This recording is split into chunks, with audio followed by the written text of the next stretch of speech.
Bloomberg reviewed 1,000 hours of YouTube vids from 9 popular streamers and podcasters who cater to American men. We analyzed 2 years of guests and transcripts to see how they discuss political topics and understand their role as a new mainstream info hub. As Donald Trump was sworn in as the 47th U.S. president on Monday, he was surrounded by his family, donors, wealthy tech executives. Just a few feet farther away stood a political newcomer who has been credited with encouraging lots of votes, Joe Rogan. The fact that Rogan, the host of the world's most popular podcast, watched from the Capitol Rotunda as Republican luminaries like Florida Governor Ron DeSantis were confined to the overflow, speaks volumes about the new dynamics at play in Washington and the media writ large. Over the past 2 years, a set of massively popular podcasters and streamers cemented themselves as the new mainstream source of information for millions of young men, and according to new Bloomberg analysis, used their perch to rally those constituents in support of Trump and the political right. In an effort to understand the media diet of a generation, Bloomberg watched and analyzed over 2,000 videos from 9 prominent YouTubers. The YouTubers were Aiden Ross, Andrew Schultz, well, Aiden Ross is a kick streamer, but the Nelk Boys of the Full Send podcast, Logan Paul of the Impulsive podcast, Joe Rogan of the Joe Rogan Experience, Theo Vaughn this past weekend, Sean Ryan of the Sean Ryan Show, and Patrick But David of PBD Podcast, and last but not least, Lex Fridman of the Lex Fridman Podcast. To hear them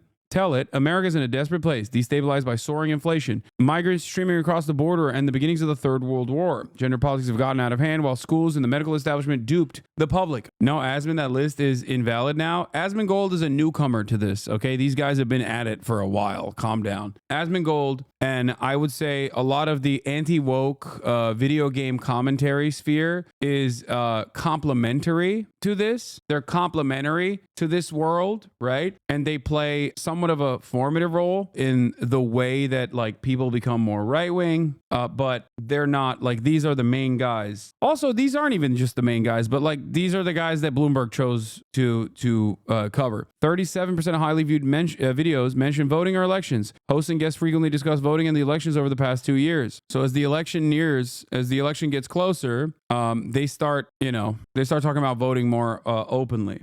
None of the broadcasters styled themselves as political pundits, and their conservative talking points were sandwiched between freewheeling discussions of sports, masculinity, internet culture, gambling, and pranks, making the rhetoric more palatable to an apolitical audience. The difference here is that this is not a complex and sophisticated propaganda operation. And if you were to think that this is a complex and sophisticated propaganda operation, you would be wrong, and you would actually misunderstand the more nefarious nature of how reactionary politics thrives. Just pointing that out there. This is a major point that I try to get across for a lot of people. I am not seen in the same vein as these guys, even though they have virtually the same level of political output, if not more political output than someone like myself at times. And the reason for that is because I am first and foremost seen as a political commentator. First and foremost, am a political commentator, whereas these guys are not seen as political commentators, but mere apolitical vessels where politics seems to go through. But they happen to organically have a lot of right-wing adjacent social commentary. Although I'm basically on the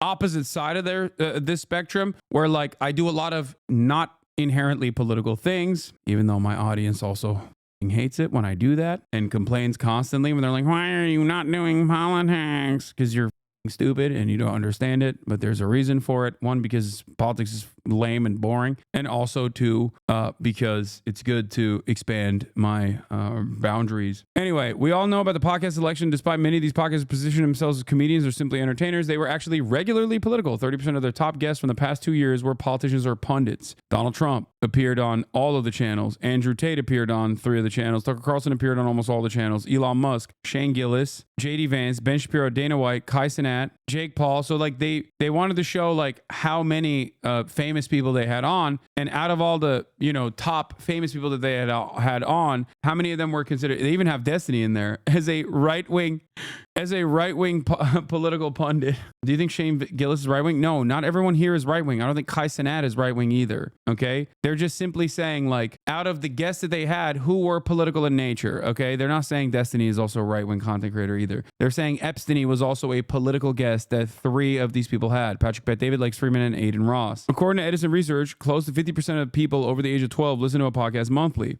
Rogan's 3-hour interview with Trump in late October drew about 50 million views on YouTube. YouTube has always been a fairly right-wing, like had a pretty robust right-wing media ecosystem. And therefore, it was always funny when people tried to make the false assertion that YouTube was woke or something. I mean, YouTube played a pretty formative role in the right-wing media ecosystem being created, and actually many people going down the right-wing rabbit holes and becoming more far-right than they previously were before they started encountering the YouTube videos of Joe Rogan, and then slowly but surely through a sequence of guests that Joe Rogan had on his podcast become fans of the likes of Milo Yiannopoulos or Stefan Molyneux or Gavin McInnes or numerous other people. Over the weekend before the inauguration, many of the podcasters were coveted guests of the parties hosted by YouTube, Spotify, and other organizations. YouTube declined the comments. Spotify said podcasts offer candidates a direct and influential way to engage with their audiences, noting that both Trump and Democratic rival Kamala Harris took advantage of the medium. With the podcast's audience is skewing about 80% male on average, according to people familiar with the show's listener demographics, the host connected directly to a voting bloc that helped propel Trump back to the White House. Of the 903 podcast guests tracked by Bloomberg in the past, only 106 people, or 12%, were women. Men, and particularly white men, have long made Trump's core support base, but in November's election, young men swung especially hard to the right. Exit polls have shown that Trump received more support from young men than any Republican candidate in more than 2 decades. We definitely help with the young male vote, Kyle Gerard, a member of the Nelk Boys, said in an interview. On the podcast, we just speak our mind, try to be true to ourselves, and say what we think. I think that this is also an abdication of duty from the Democratic Party and the awful ways in which they campaign, that basically all of these websites are completely captive to the right-wing politics, and there was a lot more initial investment, a lot more upfront investment to pumping as much right-wing commentary and right-wing propaganda on these platforms as possible from the likes of institutional investors into mainstream media outlets, as well as independent media outlets like the Daily Wire. That's precisely the reason why you have the likes of Ferris Wilks, for example, an oil baron in Texas who was recently in some controversy by the Texas state legislature for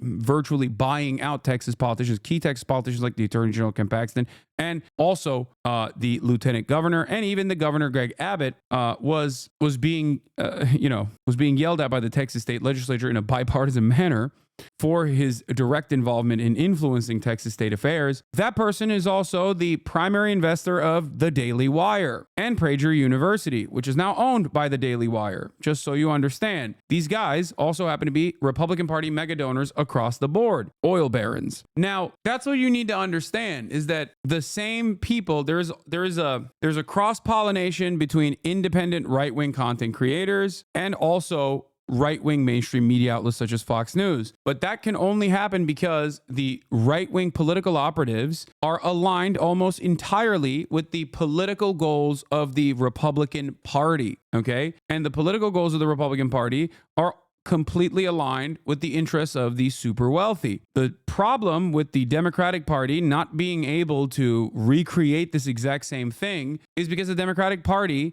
presents itself as an anti-corporatist party, or at least is supposed to present itself as an anti-corporatist party, but it is a pro-corporate party in the same vein as the Republicans are. Having said that, however, the voters of the Democratic Party are not as pro-corporatist as the voters of the Republican Party are. And this is precisely the reason why there is a massive divergence with the interests and demands being made by the base of support within the heart of the Democratic Party and what the Democratic Party actually ends up doing in the legislative side versus the needs and demands that are oftentimes culture war silliness made by the base of support at the heart of the Republican Party. Part of that is because the base of support of the heart of the Republican Party that are culture warriors, right, want things that are harmful to other social groups, but oftentimes simply marginalized populations, and don't actually disrupt the pro-capitalist hierarchical order. This is why I always say Republicans are afraid of their base. Democrats run away from their base. The Democrats despise their base of support. The Republicans actually love, hug, and kiss their base of support, no matter how radical the base of support might be. Above all, the broadcast broadcasters described American men as victims of a Democratic campaign to strip them of their power, a comforting message to a dispirited audience. These days, young men are lonelier than ever,